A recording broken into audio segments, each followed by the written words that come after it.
കേരളത്തിൻ്റെ കൽപ്പവൃക്ഷമാണ് തെങ്ങെന്ന് മലയാളി 1ാം ക്ലാസ്സിൽ തന്നെ പഠിക്കുന്നുണ്ട്. എന്നാൽ ഈ പ്രാധാന്യം കേര കർഷകന് ഇനിയും ലഭിച്ചിട്ടില്ല. തേങ്ങയുടെ വിലത്തകർച്ച മൂലം കർഷകൻ നിലനിൽപ്പ് ഭീഷണി നേരിടുകയാണ്. ഈ പ്രശ്നമാണ് റിപ്പോർട്ടേഴ്സ് ഡയറി പരിശോധിക്കുന്നത്.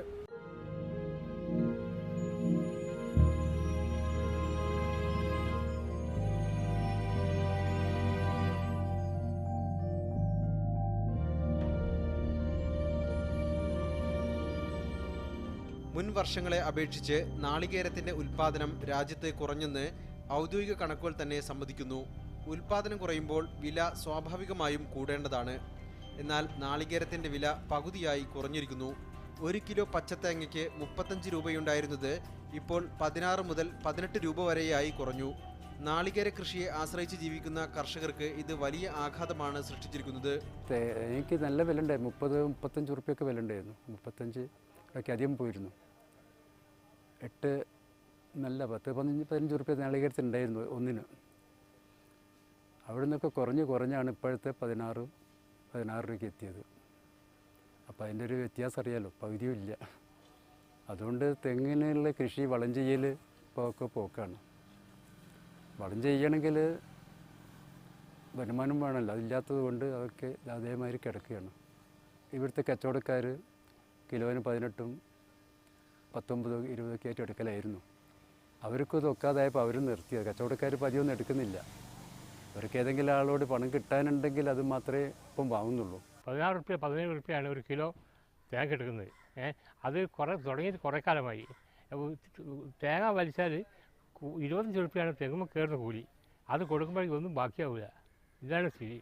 ഇപ്പം ഇംഗ്ലീഷ് വളം കിട്ടുന്നത് ഗവൺമെൻറ് വക. അത് തെങ്ങ് വ്യക്തമായ ജൂറിയൊക്കെയാണ്. അത് തെങ്ങിന് അതുകൊണ്ട് ഗുണം ചെയ്യില്ല. നാളികേര കർഷകരെ സഹായിക്കാനായി സർക്കാർ തേങ്ങ സംഭരിക്കുന്നുണ്ട്. കിലോയ്ക്ക് 25 രൂപയാണ് സർക്കാർ നൽകുന്ന വില. 2 മാസത്തിലൊരിക്കലുള്ള ഈ സംഭരണം പക്ഷേ കർഷകർക്ക് ആശ്വാസം പകരുമ്പോഴും പ്രശ്നത്തിന് പരിഹാരമാകുന്നില്ല. 2 മാസം കൂടുമ്പോൾ എടുക്കുള്ളൂ. അത് താമസം പൈസ കിട്ടാൻ സാധാരണക്കാരൻ നടക്കില്ല. അത് ബാങ്ക് അക്കൗണ്ട് തുടങ്ങണോ. ബാങ്ക് അക്കൗണ്ട് തുടങ്ങി കഴിഞ്ഞിട്ട് 2 മാസം 2 മാസം കഴിഞ്ഞ് പൈസ കിട്ടുള്ളൂ. ഇതാണ് സ്ഥിതി. ഇതത് എടുക്കാത്തതുകൊണ്ട് 1-ാം തീയതിയാണ് എടുക്കേണ്ട തേങ്ങ. അത് 1-ാം തീയതി വരെ കാക്കുക. 2 മാസം മുമ്പേ വലിച്ചാലും കൂലിയൊക്കെ ഉള്ളൂ. തെങ്ങുമ്പോൾ കയറുന്ന 25 രൂപ കൊടുക്കണ്ടേ. 10 തെങ്ങുമ്പോൾ കയറുന്ന 250 രൂപ കൊടുക്കണോ. ഈ 250 രൂപയ്ക്ക് തേങ്ങ കിട്ടില്ല. ഇവിടെ സാറിന് 6000-7000 രൂപ തെങ്ങിന് കൂലി കൊടുത്തു കഴിഞ്ഞാൽ 3000-4000 രൂപ തേങ്ങ ഉണ്ടാക്കുക. പിന്നെ കർഷകൻ എന്ത് ചെയ്യും? ഈ ചെറിയ തേങ്ങയുണ്ട്, ഞങ്ങൾ ചാലു എന്ന് പറയും. അതിന് 10000 റുപ്യ വില ഉണ്ടായിന് ഒരു 5-6 മാസം മുമ്പേ. ഇന്നിപ്പോൾ 7000 റുപ്യ വില ഉള്ളായിരുന്നു. 3000 റുപ്യേൻ്റെ കുറവാണ്. മൊത്തം ഈ ഓരോ തേങ്ങയുടെ സൈസിന് അവിടെ വില. ഈ ഞങ്ങൾ ചാലു, പിന്നെ സ്പെഷ്യല്, പിന്നെ 250, 200, 175 ഇങ്ങനെ ഒരു സൈസ് ഉണ്ട്. ഈ സൈസിന് അവിടെ വില. കൊപ്പരൻ്റെ മാതിരിയുള്ള വിലയല്ല അത്. ഈ തേങ്ങ നോക്കിയിട്ട് ഞങ്ങൾ വില പറയാം, ചെറുപ്പം വലുപ്പമൊക്കെ നോക്കിയിട്ട്. അത് ഇപ്പോൾ ഇവിടെ ഇപ്പം 8 മുതൽ 10-12 വരെ വിലയുണ്ട്. വലിയ ബോമ്പാട്ടം എന്ന് പറഞ്ഞാൽ അതിന് 13 റുപ്യ വരെ കിട്ടും. അതിന് 20 റുപ്യ വരെ പോയതാണ്. 13-14 റുപ്യ വരെയുള്ള തേങ്ങ ആ വലിയ തേങ്ങ ഉണ്ടക്കൊപ്പര അതിന് വരെ വില കുറവാണ്. അപ്പോൾ അവിടെ ഇപ്പോൾ ഉണ്ട വെട്ടുന്നതിന് ഇപ്പം ഒക്കുന്നില്ല, കൊപ്പരക്ക് വില കുറവാണ്. അപ്പോൾ അത് ഇന്നിപ്പോൾ ബജാറാകെ പ്രതിസന്ധിയില്ല. തൊഴിലാളികൾക്കാണെങ്കിൽ കൂലി 800 റുപ്യൊക്കെ കിട്ടും. 700-800 റുപ്യ കിട്ടുന്നത്. ഇപ്പോൾ 250, 300-350 കിട്ടുന്നുള്ളൂ. തെക്ക് കിഴക്കൻ ഏഷ്യൻ രാജ്യങ്ങളുമായി സ്വതന്ത്ര വ്യാപാര കരാറിൽ ഒപ്പിടുന്ന ഘട്ടത്തിൽ തന്നെ നമ്മുടെ രാജ്യത്തെ കൃഷിക്കാർ വളരെ ശക്തമായി അതിനെ എതിർത്തെങ്കിലും അംഗീകരിച്ചില്ല. അതിനെ ന്യായീകരിച്ചുകൊണ്ടാണ് BJP ആയാലും കോൺഗ്രസ് ആയാലും അതിൻ്റെ നേതാക്കന്മാരായാലും എല്ലാം രംഗത്ത് വന്നിരുന്നത്. ഫലത്തിൽ ആസിയൻ കരാറിൻ്റെ ദുരന്തമാണ് ഇവിടെ അനുഭവിച്ചു വരുന്നത്. ഇറക്കുമതി ഉദാരവൽക്കരണത്തിൻ്റെ ഫലമായി തെക്ക് കിഴക്കൻ ഏഷ്യൻ രാജ്യങ്ങളിലുള്ള നാളികേര ഉൽപ്പന്നങ്ങൾ വൻതോതിൽ കേരളത്തിലെ വിപണികളിലും എത്തുകയാണ്. ഒരു കാരണം അതാണ്. പ്രധാനമായി നാളികേരം എത്തുന്നുണ്ട്, കൊപ്ര എത്തുന്നുണ്ട്, കൊപ്ര ഉപ ഉൽപ്പന്നങ്ങൾ എത്തുന്നുണ്ട്, തേങ്ങാപ്പൊടി എത്തുന്നുണ്ട്, ഒരുപാട് സാധനങ്ങൾ മാർക്കറ്റിൽ എത്തുകയാണ്. പാമോയിൽ വലിയ തോതിൽ പിന്നെ ഇറക്കുമതി ചെയ്യുന്നതിൻ്റെ പ്രശ്നവും നാളികേരത്തിൻ്റെ ഈ വെളിച്ചെണ്ണയുടെ വിലയിടിവിന് പ്രധാനപ്പെട്ട കാരണമായിട്ടുണ്ട്. അതാണ് ഒരു കാരണം. അടിസ്ഥാനപരമായി അതാണ് കാരണം. ആ ഇറക്കുമതി നയത്തിൽ ഇന്ത്യ ഗവൺമെൻറ് മാറ്റം വരുത്തണം. അതുകൊണ്ട് നാളികേരത്തിൻ്റെ വില നിരന്തരം ഇടിയുന്നു. വിപണി ശക്തികളെ മറികടന്ന് വില പിടിച്ചു നിർത്താൻ സാധിക്കുമോ? ഇത്തരം ചോദ്യങ്ങൾ പ്രസക്തമാണ്. എന്നാൽ മൂല്യവർദ്ധിത ഉൽപ്പന്നങ്ങളുണ്ടാക്കി വിപണി വികസിപ്പിക്കുകയാണ് വില പിടിച്ചു നിർത്താനുള്ള ഏറ്റവും ഫലപ്രദമായ മാർഗം. നാളികേരത്തിന്റെ ആവശ്യകത രാജ്യത്തും വിദേശത്തും വൻതോതിൽ കൂടിയിട്ടുണ്ട്. തേങ്ങയ്ക്ക് പുറമെ സംസ്കരിച്ച കരിക്കിൻ വെള്ളം, വെർജിൻ കോക്കനട്ട് ഓയിൽ, നീര, സംസ്കരിച്ച തേങ്ങാപ്പൊടി, തേങ്ങാപ്പാൽ, പാൽപ്പൊടി തുടങ്ങിയ മൂല്യവർദ്ധിത ഉൽപ്പന്നങ്ങൾ ആഭ്യന്തര വിപണിയിലും വിദേശ വിപണിയിലും ഇടം നേടിയിട്ടുണ്ട്. തമിഴ്നാട്ടിലെ കങ്കയം കേന്ദ്രീകരിച്ചുള്ള വൻകിടക്കാരായ ചില വ്യാപാരികളാണ് കേരളത്തിലെ തേങ്ങാ വിപണി നിയന്ത്രിക്കുന്നത്. ആസൂത്രിതമായി ചിലർ വിപണിയിൽ നിന്ന് മാറി നിൽക്കുകയും വിലത്തകർച്ചയുണ്ടാക്കുകയും ചെയ്യുന്നു എന്നതാണ് യാഥാർത്ഥ്യം. കേരളത്തിൽ നിന്നും ശേഖരിക്കുന്ന തേങ്ങ കങ്കയത്തെ വൻകിട കൊപ്ര ഡ്രയറുകളിൽ സംസ്കരിച്ച് കേരളത്തിലെ തന്നെ വെളിച്ചെണ്ണ കമ്പനികൾക്ക് വിൽക്കുകയാണ് ചെയ്യുന്നത്. പാം ഓയിലും പാം കേണൽ ഓയിലുമെല്ലാം ചേർത്ത വെളിച്ചെണ്ണ കുറഞ്ഞ വിലയ്ക്ക് കേരളത്തിലെ കമ്പനികൾക്ക് വിറ്റാണ് ഈ ലോബിയുടെ പ്രവർത്തനം. മറ്റൊന്ന്, ഈ തമിഴ്നാടുമായി ബന്ധപ്പെട്ട നാളികേര ഇടപാടാണ് നമ്മളെ മാർക്കറ്റ് ഇടിക്കുന്നത് എന്ന് പറയപ്പെടുന്നുണ്ട്. അത് ഗൗരവമായി പരിശോധനയ്ക്ക് വിധേയമാക്കേണ്ടതാണ്.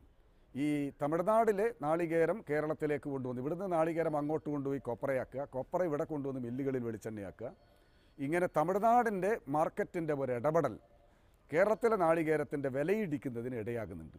ഇതിലൊക്കെ സംസ്ഥാന സർക്കാരിന് ഫലപ്രദമായി ഇടപെടാൻ കഴിയണം. കൃഷിവകുപ്പ് ഇങ്ങനെ നോക്കുകുത്തിയായി നിന്നാലൊന്നും കൃഷിക്കാരെ സംരക്ഷിക്കാൻ കഴിയില്ല. അതുകൊണ്ട് അടിയന്തരമായ ഇടപെടൽ സംസ്ഥാന സർക്കാരിൻ്റെ ഭാഗത്തുനിന്നുണ്ടാവണം എന്നതാണ് ഇതിലേറ്റവും പ്രധാനമായി ആവശ്യപ്പെടാൻ.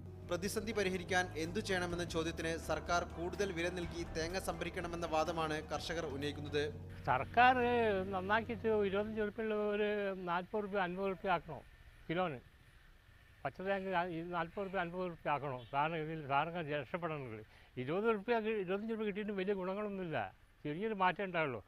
അത് പേടും മറ്റേ മോശപ്പെട്ട തേങ്ങയൊക്കെ ഒഴിവാക്കിയിട്ടേ എടുക്കുള്ളൂ. കാർഷിക മേഖലയെ സംരക്ഷിക്കുന്നതിന് വേണ്ടി ഇന്ത്യ ഗവൺമെൻറ് നിയമിച്ച സ്വാമിനാഥൻ കമ്മീഷൻ റിപ്പോർട്ടുണ്ട്. ആ സ്വാമിനാഥൻ കമ്മീഷൻ റിപ്പോർട്ടിൽ ശ്രദ്ധേയമായ ഒരു നിർദ്ദേശമുണ്ട്. ആ നിർദ്ദേശം എന്താണെന്ന് പറഞ്ഞാൽ, കാർഷികോൽപ്പന്നങ്ങൾക്ക് ഉൽപ്പാദന വിലയും അതിൻ്റെ 50% ചേർത്തുകൊണ്ട് തറവില പ്രഖ്യാപിക്കണം. ആ തറവിലക്ക് നാളികേരം ശേഖരിച്ചു കഴിഞ്ഞാൽ, അല്ലെങ്കിൽ കാർഷികോൽപ്പന്നങ്ങൾ ശേഖരിച്ചു കഴിഞ്ഞാൽ ഇന്ത്യൻ കാർഷിക സമ്പദ്ഘടന തകരാതെ നിലനിൽക്കുമെന്നതാണ് ശ്രദ്ധേയമായ ഒരു നിർദ്ദേശം. ആ നിർദ്ദേശം ഇന്ത്യ ഗവൺമെൻറ് സ്വീകരിച്ചിട്ടുണ്ട്, പക്ഷേ നടപ്പിലാക്കിയിട്ടില്ല. ഇത് പക്ഷേ യാഥാർത്ഥ്യബോധത്തോടെയുള്ള പരിഹാര നിർദ്ദേശമല്ല. കേരളത്തിൽ തന്നെ നാളികേരത്തിന്റെ വിപണി വികസിപ്പിക്കുകയാണ് ഒന്നാമത്തെ വഴി.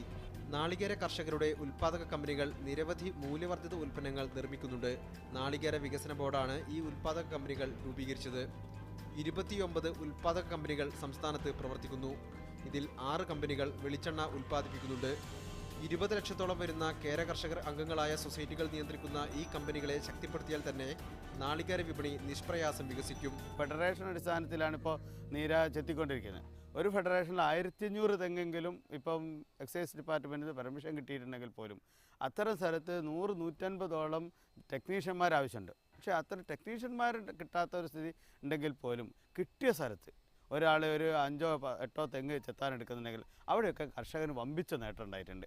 ഒരു തെങ്ങിൽ നിന്ന് ഒരു കർഷകന് ഒരു മാസത്തിൽ കിട്ടാൻ 2 മാസം കൂടുമ്പോൾ 3 മാസം കൂടുമ്പോഴാണ് തേങ്ങ താഴ്ത്തിറക്കുന്നത്. അങ്ങനെ കിട്ടുമ്പോൾ ഒരു 300-400 ഉറുപ്പ്യാണ് കർഷകന് ഇതുവരെ തേങ്ങേൻ്റെ മേഖലയിൽ കിട്ടിയിരുന്നെങ്കിൽ ഇപ്പം നേരെ എടുക്കുമ്പോൾ ഒരു മാസത്തിൽ തന്നെ 1500 രൂപയെങ്കിലും കിട്ടുന്ന സ്ഥിതിയുണ്ട്. എന്നാൽ സംസ്ഥാന സർക്കാർ വേണ്ട രീതിയിൽ ഇടപെടുന്നില്ല എന്ന ആക്ഷേപം ശക്തമാണ്. ഒരുപാട് സംരംഭങ്ങൾ ഇപ്പോൾ കോക്കനട്ട് ഡെവലപ്മെൻറ്റ് ബോർഡുമായി ചേർന്നുകൊണ്ട് സംസ്ഥാനത്താകെ ഈ പ്രൊഡ്യൂസേഴ്സ് കമ്പനികൾ രൂപീകരിച്ചിട്ടുണ്ട്.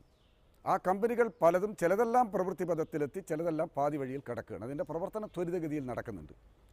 ആ കമ്പനികളെല്ലാം ഉദ്ദേശിക്കുന്ന രൂപത്തിൽ വന്നു കഴിഞ്ഞാൽ നീര മാത്രമല്ല, ഉപോൽപ്പന്നങ്ങൾ ഒരുപാട് ഉണ്ടാക്കാൻ കഴിയും. ആ ഉപോൽപ്പന്നങ്ങളൊക്കെ ഉണ്ടാക്കി മൂല്യവർദ്ധിത ഉൽപ്പന്നങ്ങൾ ഉണ്ടാക്കി വിപണിയിൽ ഇറങ്ങിക്കഴിഞ്ഞാൽ ഈ കമ്പനികളൊക്കെ പ്രവർത്തനക്ഷമമായി കഴിഞ്ഞാൽ നമ്മുടെ ഇവിടെ ഉൽപ്പാദിപ്പിക്കുന്ന നാളികേരത്തിന് വിപണി വേറെ അന്വേഷിക്കേണ്ടതില്ല, ഡിമാൻഡ് വരും നാളികേരത്തിന്.